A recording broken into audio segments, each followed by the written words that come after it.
నమో మహావదన్యాయ వదన్యాయ కృష్ణ ప్రేమ ప్రదాయతే కృష్ణాయ కృష్ణ చైతన్య నామినే గౌరత్విషే నమః.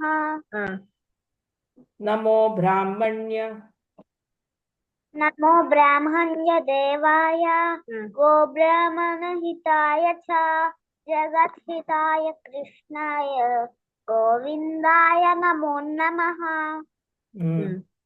హే కృష్ణ హే కృష్ణ కరుణా సింధో దీనబంధో జగత్పతి గోపేశ గోపికా కాంత రాధాకాంత నమోస్తుతే. తప్త కాంచన గౌరాంగి రాధే బృందావనేశ్వరి వృషభానుసుతే దేవి ప్రణమామి హరిప్రియే. ఉగ్రం వీరం మహావిష్ణుం జ్వలంతం సర్వతోముఖం నరసింహం భీషణం భద్రం మృత్యుర్మృత్యుంనమ్యహం. Very good. వాంఛాకల్పతరుభ్యశ్చ కృపా సింధుభ్య ఏవ చ పతితానాం పావనేభ్యో వైష్ణవేభ్యో నమో నమః. జయ శ్రీ జయ శ్రీ కృష్ణ చైతన్య ప్రభు నిత్యానంద శ్రీ అద్వైత గదాధర శ్రీవాసాది గౌరభక్త వృంద. Hare Krishna Krishna Krishna Hare Hare Hare Rama Rama Rama Hare Hare. Okay, very nice Atulya. Okay Hare Krishna okay, అది చూద్దాం. 3.10 లో ఉన్నాం ఇప్పుడు. సహ యజ్ఞాః ప్రజాః సృష్ట్వా పురోవాచ ప్రజాపతిః అనేన ప్రసవిష్యద్వం ఏషః ఓ అస్త్విష్ట కామదు. ఇక్కడే కదా అందరికి కొంచెం పోయింది. ఏషః ఓ అస్త్విష్ట కామదు. ఇది ఆగు, కొందరికి కొంచెం సేపు అయ్యాక నేను అందరికి ఛాన్స్ ఇస్తాను. ఇక్కడ ఏం చెప్తున్నాడు దీని గురించి ఒకసారి మనం టాపిక్ మొత్తం మాట్లాడేసుకున్నాము. తర్వాత అందరికి ఒక్కొక్క ఛాన్స్ ఇస్తాను. ఇక్కడ ఏం చెప్తున్నాడు యాక్చువల్గా, in the beginning of creation the lord of all creatures sent forth generations of men and demigods along with sacrifices for Vishnu and blessed them by saying, be thou happy by this yajna, because its performance will bestow upon you everything desirable for living happily and achieving liberation. ఏంటంట తెలుగులో మీకు, సృష్టి ప్రారంభంలో బ్రహ్మదేవుడు మానవ జాతిని వాటి విధులతో పాటుగా సృష్టించి ఇలా చెప్పాడు, ఈ యజ్ఞములను ఆచరించడం ద్వారా వర్ధిల్లండి, మీరు సాధించాలనుకున్న వాటన్నింటినీ అవే మీకు ప్రసాదిస్తాయి అని. అయితే దీని గురించి మనం మెల్లిమెల్లిగా ఒక్కొక్కరిని కొన్ని ప్రశ్నలు అడుగుతూ మెల్లగా వెళ్దాము. అసలు మనం ఎందుకు ఇక్కడ ఉన్నాం చెప్పండి ఈ లోకంలో? ఎనీవన్, ఎందుకు ఇక్కడ ఉన్నాం? మనము కృష్ణ దగ్గర వచ్చిన వాళ్ళమే, కానీ అక్కడ మనం కృష్ణకి చెప్తాము, మనం జెలస్ ఫీల్ అవుతాం. కృష్ణనే ఇక్కడ అన్నిటికన్నా గొప్పగా నేను ఇంకా గొప్ప అంటే సరే అని కృష్ణ మనల్ని కిందకి పంపించి నువ్వు నీ ప్రౌడ్నెస్ ని గెలుచుకుని నా దగ్గరికి అని. రైట్ రైట్ మాతాజీ, మనకి ఏదైనా కోరికలు ఉంటే మనము ఈ లోకంలో ఉంటాం మాతాజీ. అది జన్మ జన్మలకు వస్తుంది. ఫస్ట్ యాక్చువల్గా మనం కృష్ణ దగ్గరనే ఉన్నాం, కానీ మర్చిపోయాం కృష్ణాని. అది ఎలా మర్చిపోయాము అంటే ఆయన గొప్ప అనేది మర్చిపోయి, అంటే ఆయన గొప్ప అంటే ఆయన మన తండ్రి లాంటి వాడు, ఆయన నుంచే మనం అందరం వచ్చాము అనే సెన్స్ పోతుంది అనమాట. పోయి నేను కూడా నీలాగే అసూయ చెందుతాం అనమాట. కృష్ణను చూసి అసూయ కలుగుతుంది, జెలసీ ఫీలింగ్. ఎప్పుడైతే ఇలాంటి రోగాలు మనం నేర్చుకున్నాం కదా, మనసుకు కొన్ని రోగాలు ఉన్నాయని, ఎప్పుడైతే ఆ రోగాలు వచ్చినాయో కథ ఈ వరల్డ్ లో పెట్టేస్తాడు. అక్కడ రోగాలు ఉండకూడదు, అట్లాంటి రోగాలు. ఇక్కడ కృష్ణ దగ్గర ఉండాలి. కృష్ణ లోకంలో ఈ రోగాలన్నీ ఉండవు, ఇలాంటి డిసీజెస్ ఉండవు మనసుకు. ఎప్పుడైతే మనసుకు అలాంటి డిసీజెస్ ఏవైనా వచ్చాయి అని అంటే కథం, వీడి ఇక్కడ ఈ లోకంలో ఉండడానికి అర్హత పోయింది అనేసి మనకంటూ ఒక సపరేట్ వరల్డ్ క్రియేట్ చేశాడు, అందులో పెట్టేస్తాడు. ఓకే జావ్, నీ బ్రతుకు నువ్వు ఎలా అయితే మనం చాలా మంది వెళ్ళిపోతున్నారు కదా ఇంట్లోకి వెళ్ళి నా బతుకు నేను బతుకుతా, నా అంతటి నేను సంపాదించుకొని నేను చూసుకుంటా అనేసి కొందరు అమెరికాకి వెళ్ళిపోతారు, ఇంకొందరు ఎక్కడికో వెళ్ళిపోతూ ఉంటారు. ఒకప్పుడు అందరు కలిసి ఉండేవాళ్ళు, అమ్మ నాన్న పిల్లలు అందరు కలిసి ఉండేవాళ్ళు. కానీ ఇప్పుడు అంతా న్యూక్లియర్ ఫ్యామిలీస్ ఎలా వచ్చాయి, అలాగే ఎప్పుడైతే అలా నీ అంతటా నువ్వే నీకు ఒక అలాంటి డిసీజ్ వచ్చిందో వెళ్ళిపోతా. అప్పుడు కృష్ణ ఒక వరల్డ్ క్రియేట్ చేసిన ఆయనదే, ఈ వరల్డ్ కూడా ఆయనదే, అందులో పెట్టేస్తాడు. ఓకే నీ లైఫ్ నువ్వు బ్రతుకు, ఇందులో I gave you full freedom అని చెప్పేసి చెప్తాడు.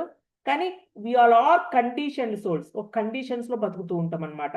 ఆ కండిషన్స్ ఏంటి అనేది మెల్లిమెల్లిగా మీకు భగవద్గీతలో తెలుస్తూ ఉంటుంది. We all are condition souls. Okay, ఎందుకు ఈ మెటీరియల్ వరల్డ్ క్రియేట్ చేశారు ఇప్పుడు చెప్పండి.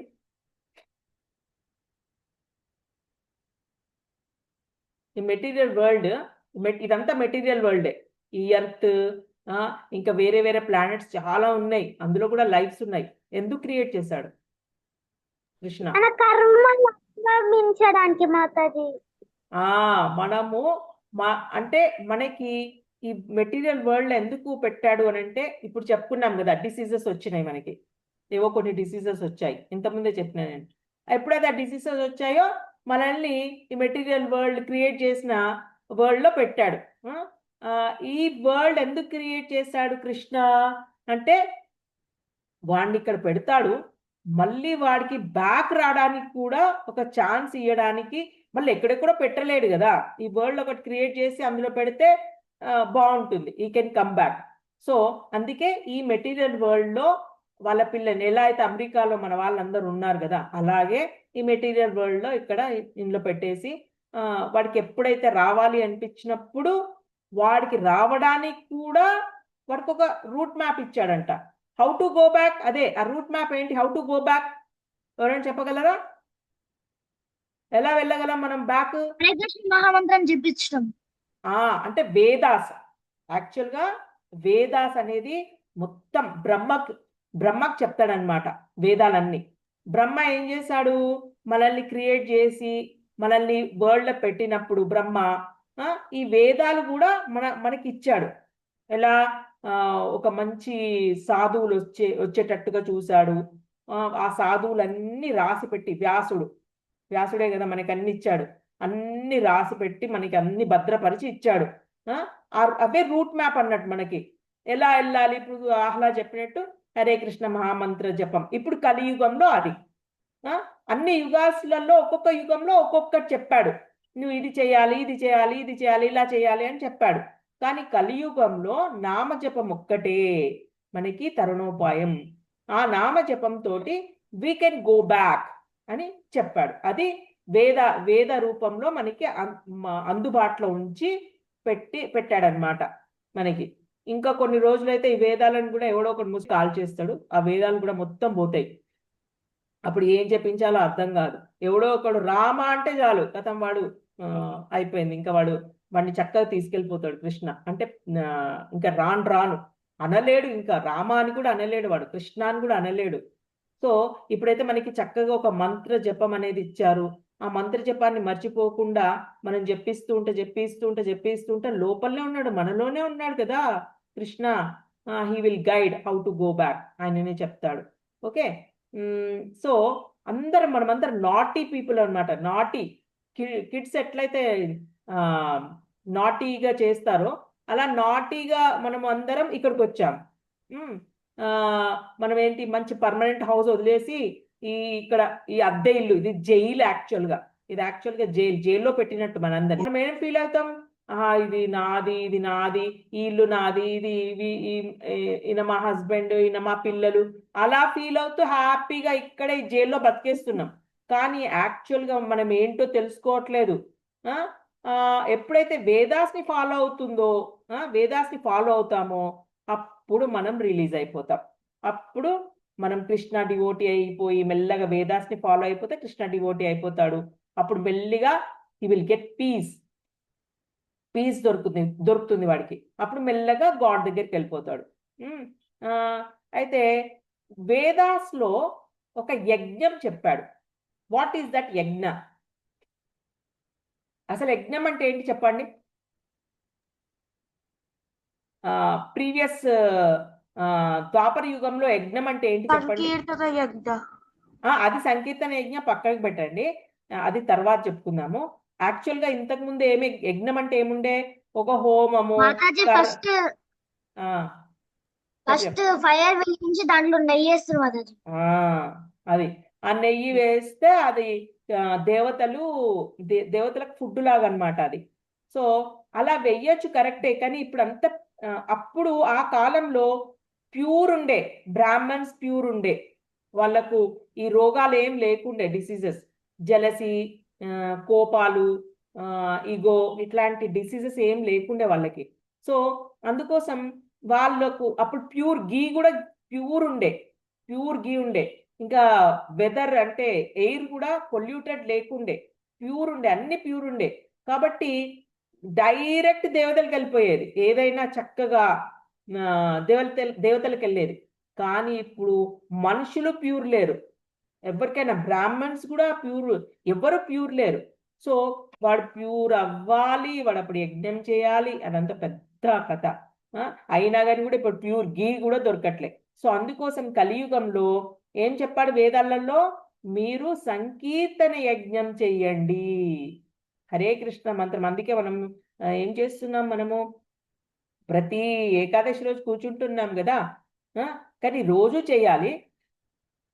కానీ మీరు అట్లీస్ట్ మీకు అలవాటు చేయడానికి నేను అట్లీస్ట్ ఏకాదశి మీ అందరినీ కూర్చోబెడుతున్నా.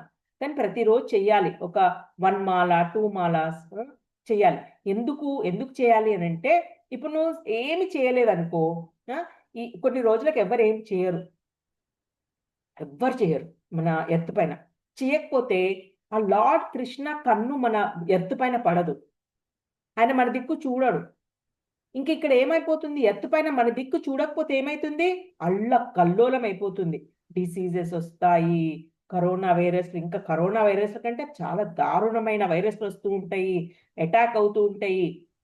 ఇంకా రానంట 20 yearsకే ఎండ్ అన్నమాట. ఇప్పుడు 100 years కదా, ఇప్పుడు 80 years, 100 ఉండే ఒకప్పుడు, అది కాస్త కొంచెం 80, 70 అట్లా పడిపోయింది. కానీ రాను అంట 20 years అవుట్ అంతే అందరూ. సో ఇంకా 8 yearsకే ఆడవాళ్ళు ప్రెగ్నెన్సీ వచ్చేస్తుంది, వాళ్ళకి పిల్లలు పుడతారు. అట్లా అంటే తరిగిపోతుంది అనమాట, లైఫ్ స్పాన్ అంతా తరిగిపోతూ ఉంటది. అది ఇప్పుడే కాదు, ఎట్ ద టైమ్ ఆఫ్ కలియుగ ఎండింగ్ అప్పుడు అట్లా ఉంటది. సో అంత స్టేజ్కి వెళ్ళిపోతారు. ఎందుకు అట్లా వెళ్ళిపోతారు అంటే, అసలు ఎవరు జపమే చెయ్యరు. జపం చేయకపోతే ఏమవుతుంది, చూడడు, కృష్ణ చూడడు, ఇటు సైడ్ కన్ను పడదు ఆయనకి. ఎటు సైడ్ అయితే ఆయనకి వినిపిస్తూ ఉంటుందో, ఏ లోకం నుంచి అయితే నామం వినిపిస్తూ ఉంటుందో అటు సైడే కన్ను పడుతుంది ఆయనకి. సో ఎర్త్ పైన కన్ను పడదు ఆయనకి ఇంకా కొన్ని రోజులకు. ఎందుకంటే అందుకే మీ అందరిని ఎందుకు ఇలా కూర్చోపెట్టి చెప్పాల్సి వస్తుంది అంటే, అట్లీస్ట్ వీళ్ళు క్యారీ ఆన్ అవుతారు, వీళ్ళు ఈ సంకీర్తనాన్ని ముందుకు తీసుకెళ్తారు. ఇప్పుడు మీరు వింటున్నారు, మీరు అన్ని నేర్చుకుంటున్నారు, తెలుసుకుంటున్నారు, what is good, what is correct అని తెలుసుకుంటున్నారు. వేదాలలో ఏముంది అనేది మీరు తెలుసుకున్నప్పుడు మీరు ఏం చేస్తారు, మీ పిల్లలు కూడా చెప్తూ ఉంటారు కదా, అరే జపం చెయ్యిరా, అరే నీ లైఫ్, నేను ఎన్ని రోజులు ఉంటానో తెలియదు, నేను కొన్ని రోజులకు చనిపోతా, తర్వాత నువ్వు ఒక్కడివే అయిపోతావు, నిన్నెవరు చూసుకుంటారా, ఆ జపమే నిన్ను కాపాడుతుంది, సో జపం చేయరా అని చెప్తాడు. అప్పుడు వాళ్ళు చాంటింగ్ చేస్తూ ఉంటాడు. నువ్వు ఇప్పుడు జపం చేసుకొని నువ్వు చక్కగా కృష్ణలోకానికి వెళ్ళిపోతావు. కానీ నీ పిల్లలు కూడా నీ దగ్గర అక్కడికి రావాలి కదా, కృష్ణలోకానికి నీ పిల్లలు కూడా వస్తే మంచిది కదా. సో అందుకోసం నువ్వు కూడా నీ పిల్లలకు చెప్తూ ఉంటావు, జపం చేయరా అని చెప్తూ ఉంటావు. సో వాడు చేస్తూ ఉంటాడు. కానీ కొన్ని రోజులకు వినని పిల్లలు పుడతారనమాట. ఎందుకంటే కలియుగం కదా, అట్లనే ఉంటది. సో వినర్ వాళ్ళు. సో అప్పుడు ఇంకా ఏం చేయలేరు, మనం ఏం చేయలేము. అప్పుడు వాళ్ళు వినకపోతే ఏమవుతుంది, అసలు వాడు జపమే చేయడు వాడు. సో జపం చేయకపోతే ఆ కృష్ణ కన్ను ఈ ఎర్త్ పైన పడదు. ఎప్పుడైతే ఎర్త్ పైన పడదో అంత నాశనం, మొత్తం కొలాప్స్ అయిపోతుంది, మొత్తం ప్రళయం కూడా వచ్చేస్తుంది, అందరూ అందులోకి మునిగిపోతారు. అదొక ఇంకా అది అది తర్వాత చెప్పుకుందాం, మనకి భగవద్గీతలో ఇంకా ముందు ముందు వస్తూ ఉంటది. సో సంకీర్తన యజ్ఞ అందుకే నేను ప్రతి ఏకాదశిలో కూర్చోబెడుతూ ఉంటా. What will happen if we do so? ఏమవుతుంది మనము ఈ సంకీర్తన యజ్ఞం చేస్తూ ఉంటే? చెప్పండి ఒకసారి. మాతాజీ కృష్ణుని కన్ను మన మీద పడుతుంది మాతాజీ. Yes, right. అందుకే మనం ఏదో ఒకటి చేయాలి ఆయన కన్ను పడడానికి. అంతేగాని మనం మనం ఏదో ఒకటి చేయకపోతే వేస్ట్ ఇంకా. అందుకోసం ఆయన దగ్గరుండి తీసుకెళ్తాడు కృష్ణలోకానికి. First thing. సెకండ్ పాయింట్, మన డిజైర్స్ అన్ని కూడా ఫిల్ఫిల్ అవుతాయి. ఎట్లా డిజైర్స్ అంటే, నువ్వు జస్ట్ జపం చేస్తూ ఉంటే నీకు తెలియకుండానే నిన్ను తీసుకెళ్ళిపోతాడు ముందుకి. ఏది కరెక్ట్ ఏది రాంగ్, నీ లైఫ్ కెరీర్ అంతా ఆయననే చూసుకుంటాడు. కెరీర్ అంతా ఆయననే చూసుకుంటాడు. లైక్ నువ్వు ఇంజనీర్ కావాలా, డాక్టర్ కావాలా, నీకు ఒక హౌస్ ఉండాలి, నీ పిల్లలు మంచిగా ఉండాలి, అన్ని ఆయననే చూసుకుంటాడు. నువ్వు అసలు బాధపడాల్సిన అవసరమే లేదు. నువ్వు జపం చేస్తుంటే మంచి హస్బెండ్, మంచి వైఫ్, ఇలా అన్ని ఫ్యామిలీ అంతా మంచిగా ఉంటది. లేదు అంటే నాశనం అంతే. ఆ వైఫ్ వచ్చిందా ఇంకా అంతే, అది చాలా గయ్యాలతో ఉంటది, ఏదో ఒకటి ఉంటది. హస్బెండ్ వచ్చాడా కొట్టేవాడు ఉండడమో ఏదో ఒకటి ఉంటది, ప్రాబ్లమ్స్ ఏదో ఒకటి ఉంటది. ఎందుకంటే మాయ పట్టుకుంటే అంతే, అట్లనే ఉంటాయి, అన్ని ప్రాబ్లమ్స్ ఉంటాయి. మనం బయట వింటూ ఉంటాం కదా, చాలా న్యూస్ లో వింటూ ఉంటాం, మా ఆయన కొట్టిండు, అందుకోసమే నేను బయటకు వచ్చిన, నేను ఉండట్లేదు, విడాకులు, ఇవేవో అన్ని చూస్తూ ఉంటాం. అవన్నీ ఏంటి, మాయ పట్టుకుంది వాళ్ళని. ఎందుకు పట్టుకుంది వాళ్ళకి తెలియట్లేదు, జపం చెయ్యరు కదా. జపం చేయకపోతే అంతే ఉంటది, ప్రాబ్లమ్స్ అన్ని అట్లనే ఉంటాయి. జపం చెయ్యి అన్ని సాల్వ్ అవుతాయి. అలా అంటే అస్సలు చెయ్యరు, కూర్చోరు. ఎందుకంటే టైం వేస్ట్ వాళ్ళకి. పోయి బయటికి పోయి మనీ సంపాదించవచ్చు కదా అనుకుంటారు. వాళ్ళంతా మైండ్ అంతా డిఫరెంట్ ఉంటుంది. సో దట్ ఈస్ వాట్, జపం చేయండి, బీ హ్యాపీ. అందుకే ప్రభుపాద ఏమంటారు, chant Hare Krishna and be happy అని అంటాడు.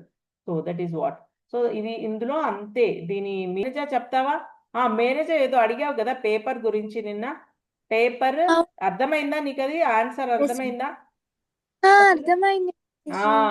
ఏదైనా ఇప్పుడు పట్టు పురుగులు ఉంటాయి కదా, పట్టు పురుగులు కూడా పాపం ఏం చేస్తారు, వేడి నీళ్ళల్లో వేసి దాన్ని పట్టు తీసి పట్టు చీర నేస్తారనమాట. కానీ ఎప్పుడైతే నీ అందం కోసం పట్టు చీర కట్టుకున్నావు అనుకో, నువ్వు నీ కర్మ అనుభవిస్తావు.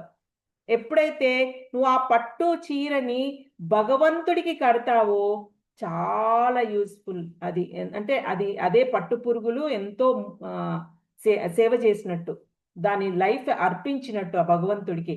అలాగే పేపర్ అయినా ఏదైనా ప్లాంట్ది నువ్వు ఎలా ఉపయోగిస్తున్నావు అనేది చాలా ఇంపార్టెంట్. ఇప్పుడు మన ప్రభుపాద బుక్స్ ప్రింటింగ్ చేసావనుకో ఎంత ఉపయోగం, చాలా ఎంతమంది చదువుతున్నారు. అది ఆ ప్లాంట్ యొక్క సార్థకత అక్కడ దొరికిపోతుంది. కానీ ఎప్పుడైతే చెత్త సాహిత్యాన్ని రాశారనుకో, చెత్త కథలు, పిచ్చి పిచ్చి ప్రేమ కథలో ఏవో ఒక కథలో ఏవో రాశారనుకో, దాన్ని పాపం అది నోచుకోలేదు, భగవంతుడి ప్రేమ నోచుకోలేదు. సో అలాగే అన్ని అంతే అన్నమాట. ఏదైతే నువ్వు ఉపయోగించే దాని ప్రకారంగా ఉంటుంది. కానీ ఎప్పుడైతే భక్తుడి చేతిలో పడుతుందో ఏదైనా బుక్ అయినా ఏదైనా, ఇప్పుడు మీరు అందరు భక్తులే, మీరు చేసే ఏదైనా స్పిరిచువల్ అయిపోతుంది చక్కగా. మరి టెక్స్ట్ బుక్స్ పైన చదువు గురించి రాసి ఉంటది. అవును, చదువుకుంటే రాసింది, కాకపోతే నువ్వు భక్తురాలివి కదా, హరే కృష్ణ మంత్ర జపం చేసే వాళ్ళ చేతిలో పడింది ఆ బుక్. అదెంత సార్థకత చేసుకుంది. అది వేరే వాళ్ళ చేతిలో పడింది వేరు, నీ చేతిలో పడింది వేరు, తెలుసా? ఎప్పుడైతే నీ చేతులు పడ్డాయో అది చాలా పుణ్యం చేసుకున్నట్టే అక్కడ. అది ఎందుకంటే నీ ప్రతి ఒక్కటి, నువ్వు చేసే ప్రతి ఒక్కటి భగవంతుడికి కాబట్టి సమర్పిస్తున్నావు, కాబట్టి అది నీకు సేవ చేయడానికి చాలా సంతోషంగా ఫీల్ అవుతుంది. అది టైం అయిపోయింది. వాంఛాకల్ప చెప్పండి అమ్మా. వాంఛాకల్పతరుభ్యశ్చ